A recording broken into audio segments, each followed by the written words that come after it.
Chi, beginner Black Sash training day class. It's a long name for this group. Okay, so second day of Neikong improvement. We did Embracing Horse last time. I talked about the book a little bit. Now we're going to do Ride the Wild Horse. And in the TK Chu book, Ride the Wild Horse has 3 separate examples for the different distances. So, talks through it all.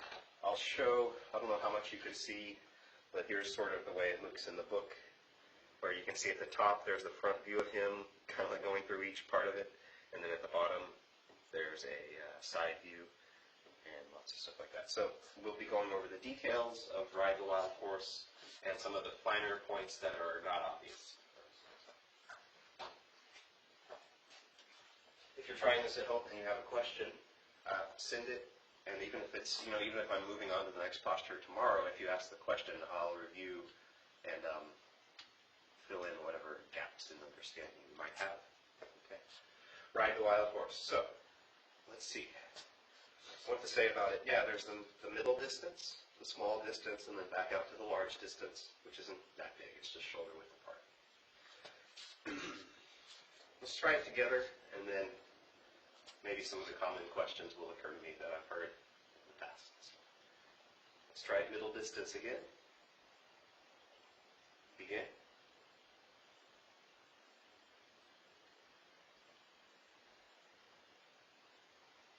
And we won't do the breath quite yet. We're going to kind of hold it at different points to feel the progression of the posture, I guess.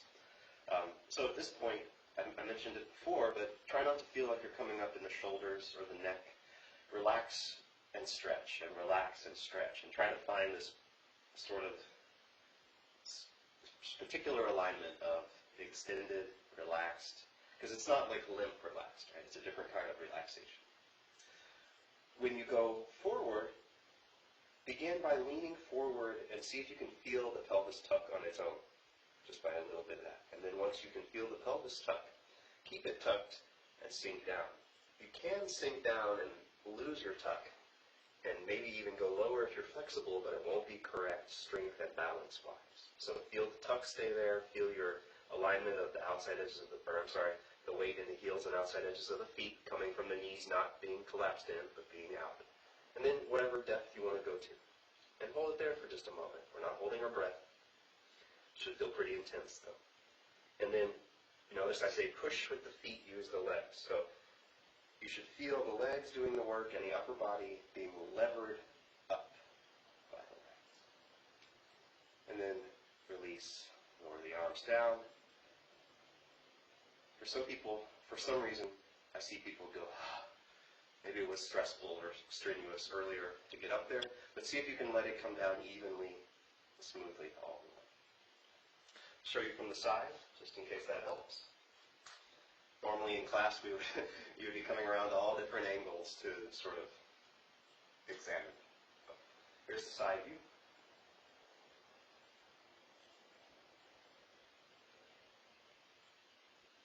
Have that extended feeling through the body. Begin to fit forward, feel the tuck.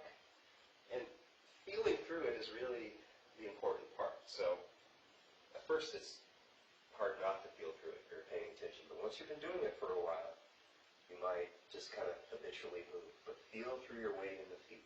Feel the feeling in the back. The head suspended, all those things.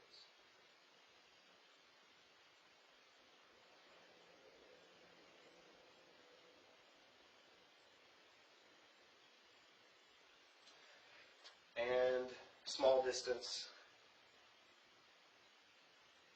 Yeah. Same kind of deal.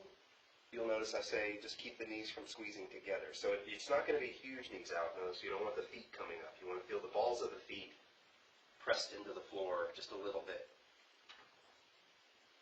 So it is weight concentrated in heels and outside edges of the feet, but it's not just in the heels and outside edges of the feet. If your ankles are very flexible, you might be able to roll them or do that. Try not to do that. Try to keep your feet kind of plugged into the floor. That was a phrase that Grandmaster Gohring would use, and that made sense to me. Almost like plugged into like a socket. That's that feel. So here you go. Small distance. Do it with me. We'll go a little slower. It's not with the breath at the time. this time to feel the details of each part. Hold the top position for a minute, stretch through the fingers, relax shoulders. And begin to go forward. Again, feel the tuck. And once you feel the tuck, start to bend the legs. Bend slowly. Feel through it. Find where your limit would be before the feet start to pick up in the heels. See if you can even feel the feet relaxed on the floor a little more.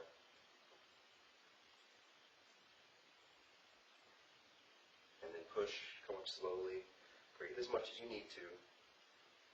See if you can stop at points and feel balanced, and then come up a little more.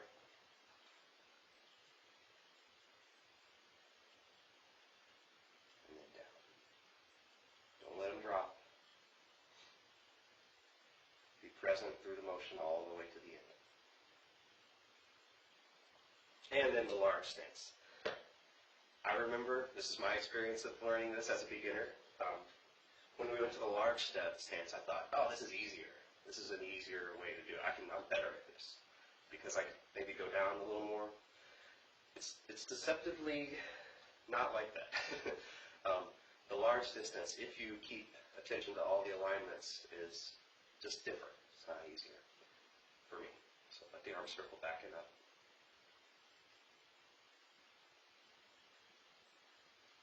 Feel the alignment of your frame, of your body's frame here, the weight even between the left and the right foot. Begin to go forward, feel the tuck, and go down slow. Remember, this is not the continuous version. We're sort of feeling through alignment at different points for improvement. Feel if the feet relaxed, pelvis stay tucked, or if you lost it and arched the back, push them up.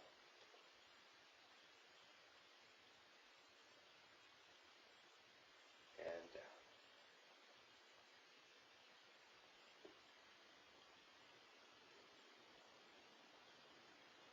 Let's do one more in the large one. More continuous, more breathing. Kind of the normal way to do it.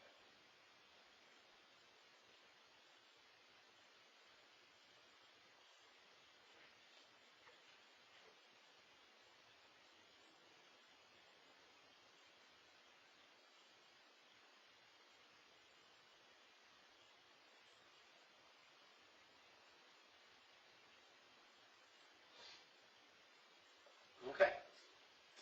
So, let's see if I can think of any other ride the wild horse things. Oh, so here's one thing. If you have the book, and you've been coming to class, the usual, there's like things we do slightly different in class than the book. And on this posture, one of those is there's an emphasis when you first learn the posture on the lean forward. So when I come up, there's an emphasis on lean forward, and then when you go down, it can almost have like an overly, like I lost my head suspended feeling. So that's just a way to get the tuck, because it's very easy to not have the tuck and to think you do, and to go down, and you could probably get down to that depth, but it wouldn't be the correct Tai Chi Neikang alignment. So extra forward is to get the tuck. With more experience, it might look more like the book where you see it's got more of that head suspended sort of, thing, where it's not here, but it's still got the head suspended.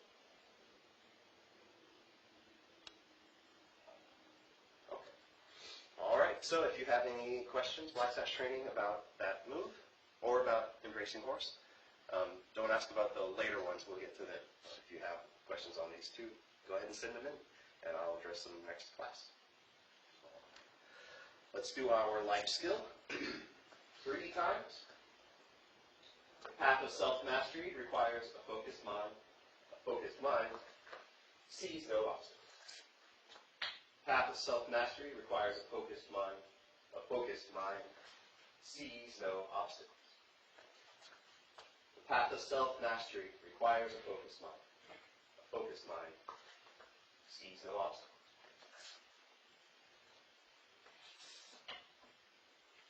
That's the end of Black Sash training today. to each other.